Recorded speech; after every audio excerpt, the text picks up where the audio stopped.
March 31st, 2000, at 2 a.m. On a quiet road at the edge of Lancashire, a hatchback was heading south. From a distance, it looked like nothing out of the ordinary. But inside that car was a detail that would ultimately unravel a long-running criminal enterprise. What happened next would become the turning point for a multi-million-pound drug network. A few months prior, just after noon, a van carefully made its way through Bolton traffic, its hidden compartment sealed tight.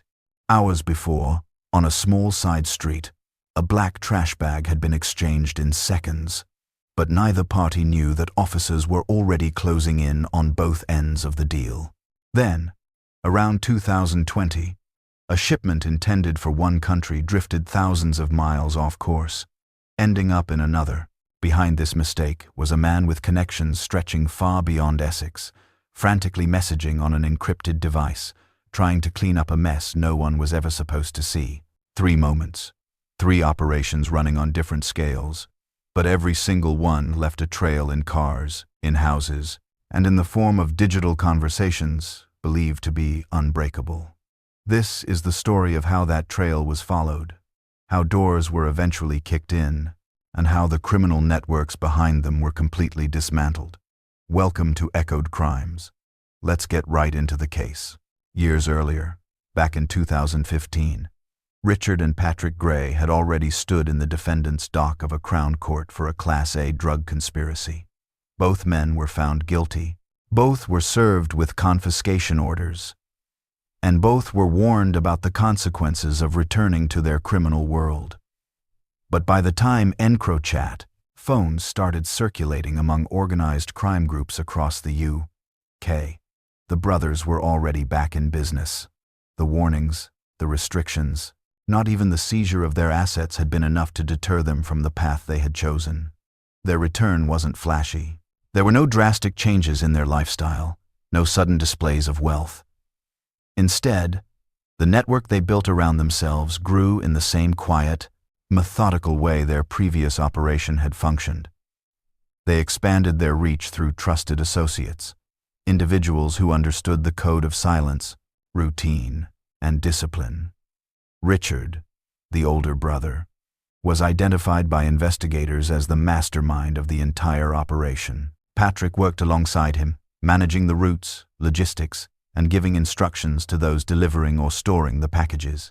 Surrounding them were the associates who kept the supply chain moving. Muhammad Ali, a man frequently involved in key handoffs, became a critical link in that structure. His role was to translate the brothers' orders into action out on the streets. Working with him was Lewis Court, who was used for regular transport, a courier whose job was to move cocaine from one stash house to the next. William White also became a recurring name connected to the brothers' logistics. Each man had a different level of responsibility, but they were all cogs in the same machine that kept the organization running quietly across different counties. And then there was Sophie Plowman, whose apartment became one of the network's key stash houses. Instead of operating on the street, she let Richard Gray store cocaine in her home, which we'll get back to in a few minutes. And she also allowed thousands of pounds in dirty money to be laundered through her bank account, tying her directly to the conspiracy when investigators eventually searched the property. By the time law enforcement began to piece the network together, the operation had already been active for months. But while the network continued to operate in the shadows, something else was already changing behind the scenes.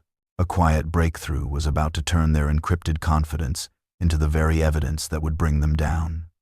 By early 2020, EncroChat had become an essential tool for the daily operations of organized crime groups across the country, and the Grays were no exception. Richard Gray went by the handle Cheetah Soda. It was a name that meant nothing outside the encrypted world, just one of thousands used to hide real identities behind layers of code and anonymity. Starting March 31st, 2020, his device began leaving a digital footprint that investigators would later piece together, revealing the frequency of their exchanges, the consistency of his role, and the sheer scope of the conspiracy. The messages held specifics that were never supposed to see the light of day. The decoded messages gave investigators the lingo of the operation, but to grasp its true magnitude, they needed to see how that chatter translated to action on the highways. From the spring of 2020 through May of 2021, the shadow supply line ran steadily between the Northwest and the Midlands area, establishing a routine that just melted into the daily flow of traffic. It was this very pattern, this repetition, the timing, and the consistency that gave law enforcement a way to map the physical network behind all that encrypted communication. Consistent runs of their product were the lifeblood of this supply chain. Vehicles were moving shipments in amounts that perfectly matched the quantities later found in the EncroChat threads, usually 1 or 2 kilograms at a time, repeated over weeks and months. These weren't just one-off drops. They were part of a constant stream, with each trip designed to restock their inventory and satisfy demand throughout the region. A Volkswagen Golf emerged as one of the key vehicles tied to these runs, a car that kept popping up during surveillance and subsequent searches. It was completely ordinary looking, which made it the perfect tool for the low-key, methodical operation the brothers depended on. Couriers did most of the heavy lifting. Each one had a specific job to keep the supply line moving, whether it was picking up packages or making handoffs, bringing back cash, or shifting inventory between stash houses. We'll get more into that in a bit. Their movements involved short hops, longer hauls, and predictable routes that kept the whole operation humming. Ali was frequently tasked with picking up and moving either the product or the money. Court and White also played their parts, ensuring a steady stream of deliveries crossed county lines. Their specific duties might have changed, but they were all essential cogs in the pipeline that fueled the organization. It was this very consistency, this quiet, regular pattern of trips that looked just like any other car on the highway, that let the network run for over a year without a hitch. But even as the supply line operated with clockwork precision, the destinations, the houses, the hideouts, the stash spots would reveal even more about the organization's inner workings and how it all held together. As investigators charted the Gray brothers' movements, they realized the routes themselves weren't the full story. The entire operation hinged on physical locations, places where the goods were stored, repackaged, or handed off before the next courier showed up. These spots formed the backbone of the network's daily operations, with each location tied to a different person, a different job, and a different rank within the conspiracy. One of the most critical locations was a farm near Farmore.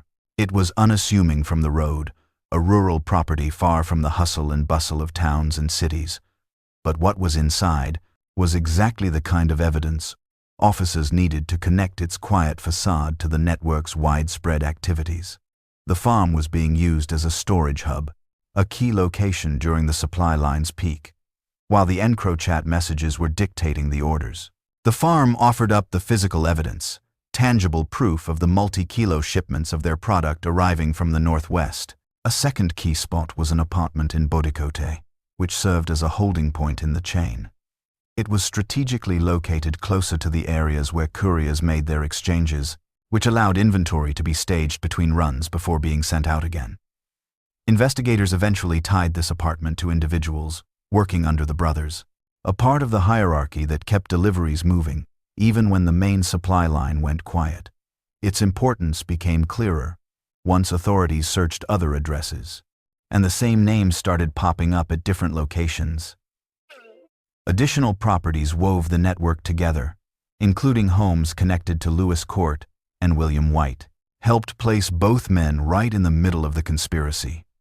The amount of product at these addresses wasn't the point. Even small quantities carried significant evidential weight.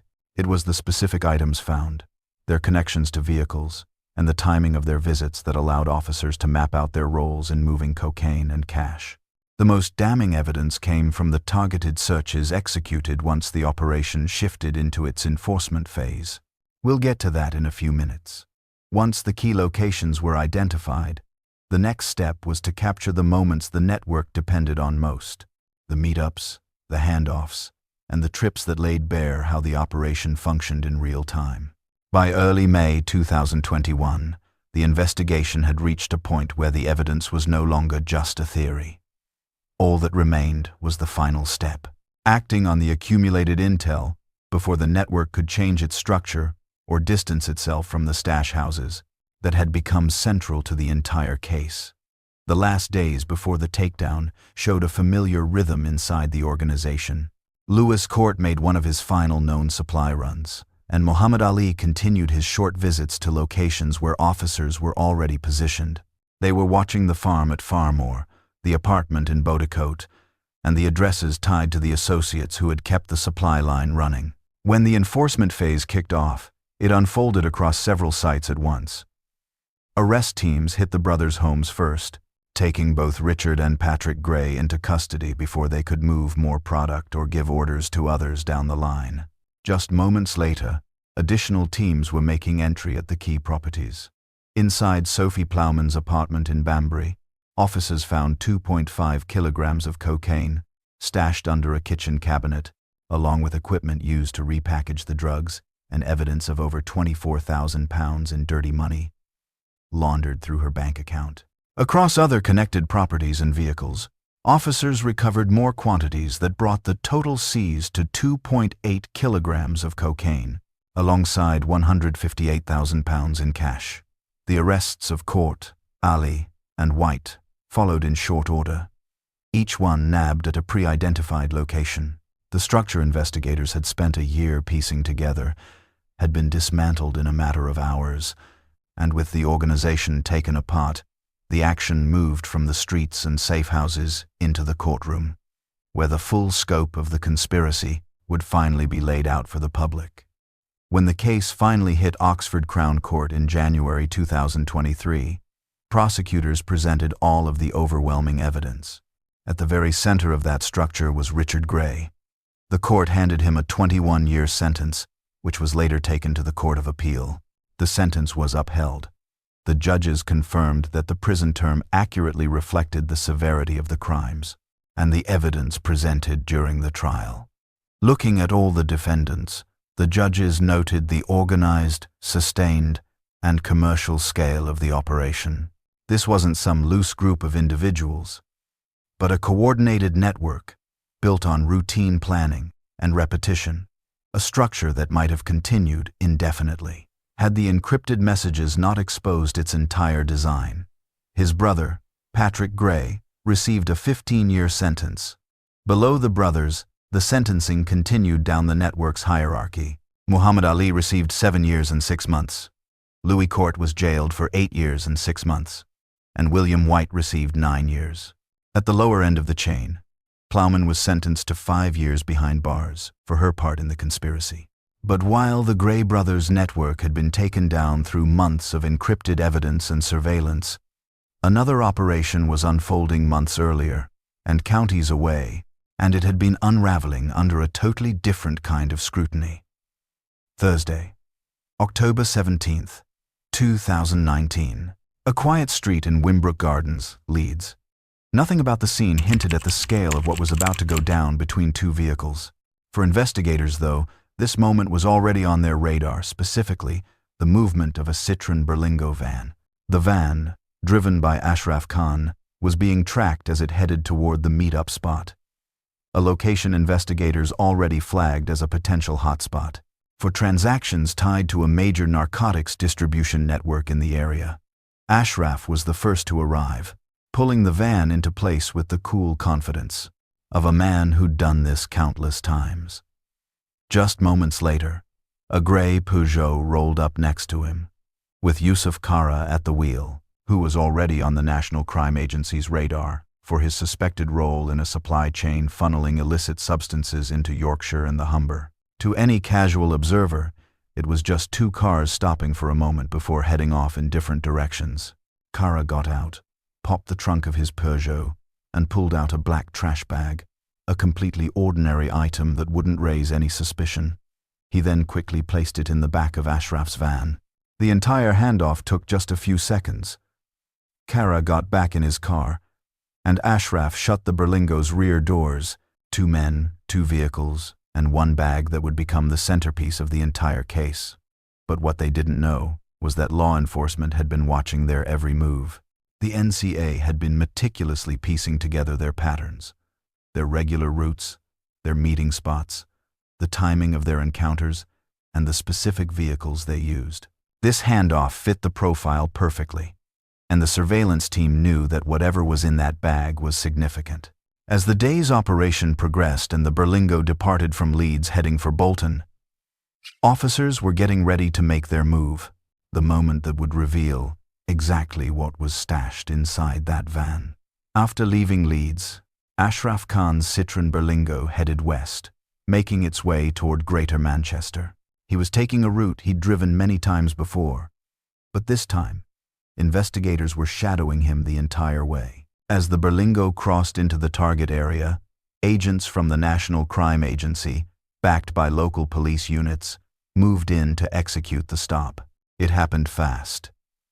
Marked patrol cars converged, cutting off the van's escape route as officers closed in on foot, with one clear objective: to secure the driver and the vehicle before any evidence inside could be moved, concealed, or ditched. Ashraf was taken into custody right there on the side of the road. To the investigators, he was no stranger. They already knew who he was and his history. His prior conviction for possession with intent to distribute controlled substances was a key piece of the intelligence that had put him under this intense surveillance. This was no random traffic stop.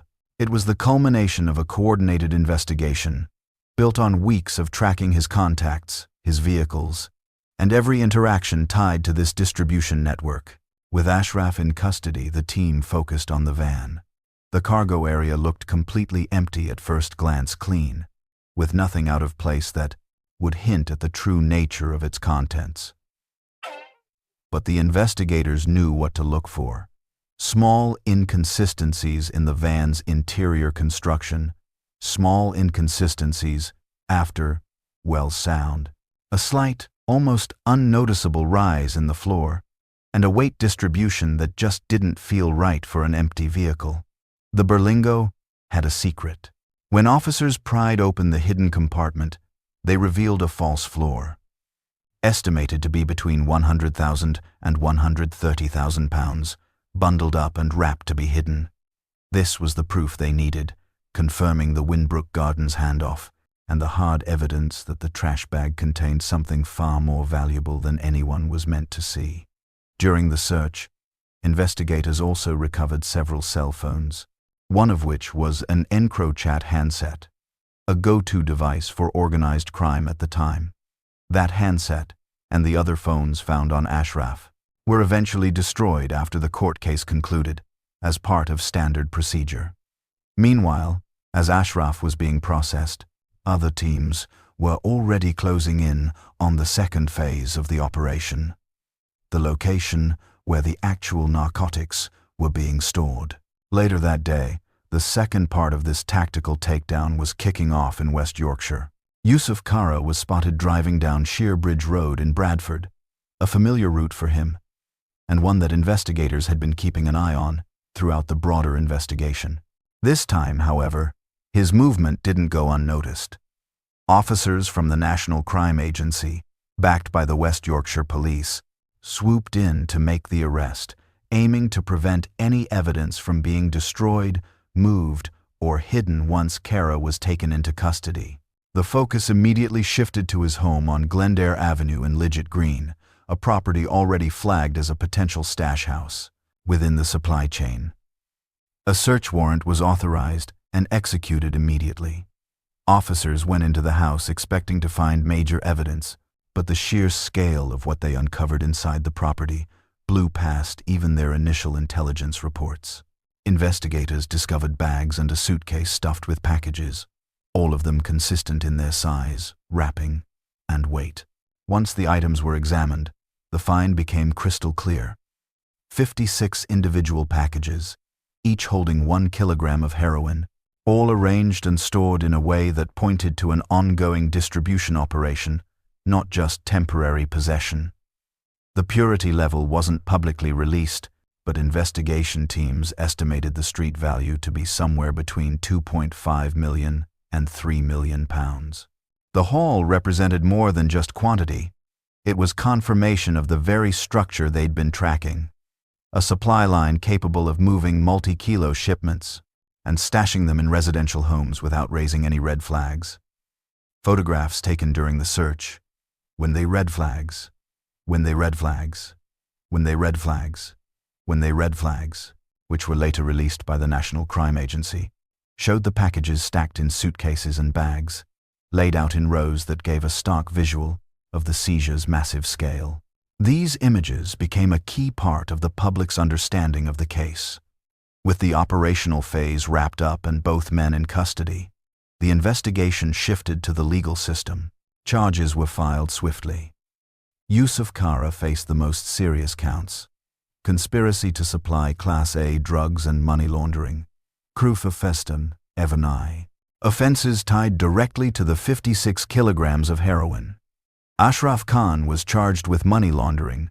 When the case went before the Leeds Crown Court, prosecutors presented documents that detailed not just the seizures, but also the financial benefit each defendant was believed to have gained from the broader criminal enterprise. Under the Proceeds of Crime Act, or POCA, these calculations are a critical part of the legal proceedings, making sure that individuals can't hold on to profits made from their illegal operations, no matter how much they still have. For Kara, the figures at the time of his arrest were substantial. The court determined that, over the course of his involvement in the conspiracy, he had profited to the tune of £1.09 million. However, when investigators looked into his assets, the amount they could actually recover was much lower.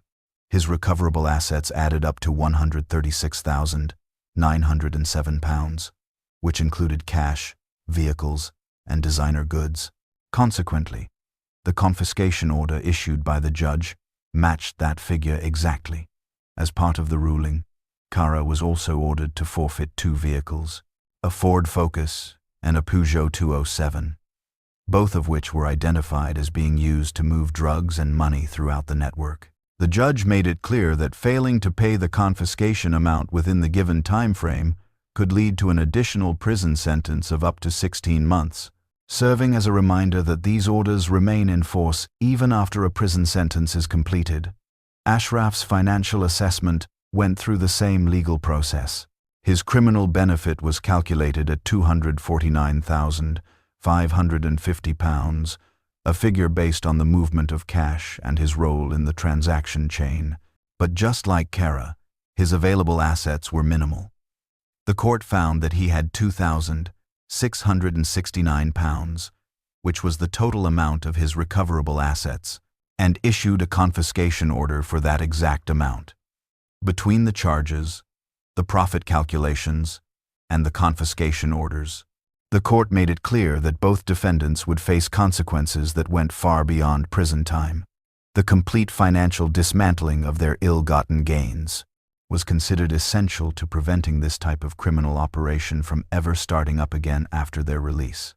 In the courtroom, every piece of evidence collected throughout the entire investigation finally came together.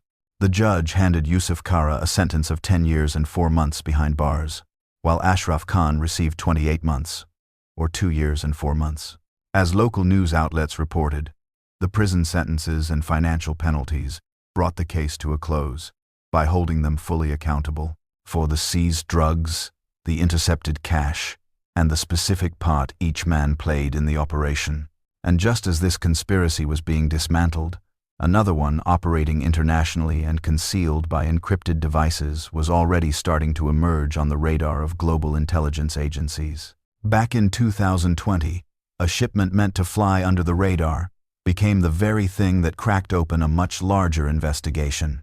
The shipment contained 30 kilograms of cocaine and was scheduled for delivery to Germany, just one move in a wider network coordinated through encrypted messages. The masterminds behind the operation had planned the route, timing, and handover to go off without a hitch, completely unnoticed. The goal was to avoid raising any red flags with the authorities. But somewhere along the line, a critical error was made. And the fallout was far worse than any of them could have imagined. Instead of landing in Germany, the shipment was sent thousands of miles off course, all the way to South Africa. For a high-stakes, high-risk network like this, an error of that magnitude was catastrophic, and the package immediately raised suspicion.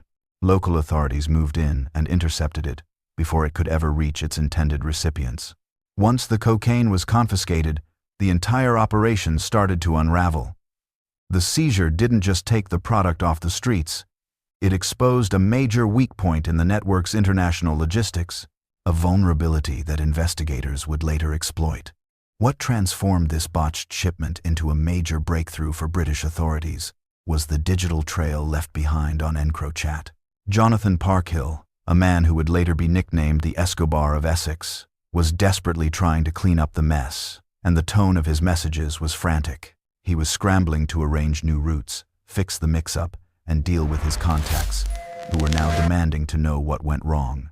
An operation that was supposed to be a smooth transaction had spiraled into a problem he couldn't control. And the EncroChat data also confirmed something investigators had long suspected: Parkhill's direct ties to high-level Colombian traffickers. The messages laid bare a level of coordination that reached far beyond the UK's borders, showing his role wasn't just limited to dealing at home. He was deeply involved in international transport, supply chains, and major financial deals, with cartels operating at the very top of the trafficking food chain. That 30-kilogram shipment was just a small piece of a much larger puzzle, but it was the one mistake that started to blow the whole thing wide open. Thanks to the seizure, the frantic messages, and all the chaos around the botched shipment, the first clear picture of Parkhill's deep involvement started to emerge. This was the moment a shadow network was forced into the light. And as investigators dug into the fallout from that misrouted shipment, a second, even larger and more revealing operation was already taking shape overseas. Even as the consequences of the botched 30-kilogram shipment continued to send shockwaves through the network, a second, far more ambitious and revealing operation was already in motion. This new venture was an attempt to import over 500 kilograms of cocaine into Belgium, a haul so massive it put the operation in the top echelon of European trafficking. For investigators, this would be their biggest window yet into the true scale and reach of Jonathan Parkhill's criminal empire. The plan, pieced together from EncroChat messages and later laid out in court, centered on a single, extremely high-value shipment, with a street value estimated between 16 million and 90 million pounds.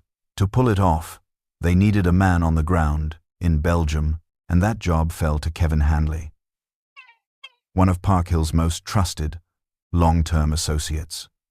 The proof would later be found in messages presented in court. Opes portrayed Hanley as Parkhill's point man in Antwerp, the guy in charge of overseeing the shipment's arrival and managing local contacts, and troubleshooting any problems that came up during the handoff. This role made him crucial to the operation's success, but it also put him directly in the crosshairs when things went south. And things definitely went south. Just like with the 30-kilogram shipment, this attempt didn't play out as they'd hoped. The exact details of the failure were never made public. But what became clear from court documents and various news reports was that the entire deal had completely fallen apart. The product never made it to its destination, the money never got back to the Colombian cartels involved, and the blowback from the top of the criminal food chain was swift and severe. Hanley found himself bearing the brunt of it. Sources confirmed he took a serious beating in Antwerp after the deal imploded, a punishment delivered by the people who expected the operation to succeed and wanted answers for the loss. The brutal response highlighted the high-stakes world these two were playing in. This wasn't some local squabble or a small-time drug deal. They were in business with suppliers who had major financial skin in the game and weren't afraid to use extreme measures to settle a score. And, as both operations continued to fall apart, the heat on Parkhill cranked up, ultimately leading to the arrest that put an end to his run. Meanwhile, behind the scenes, a much bigger game was afoot, one that was about to tip the scales between organized crime and the authorities.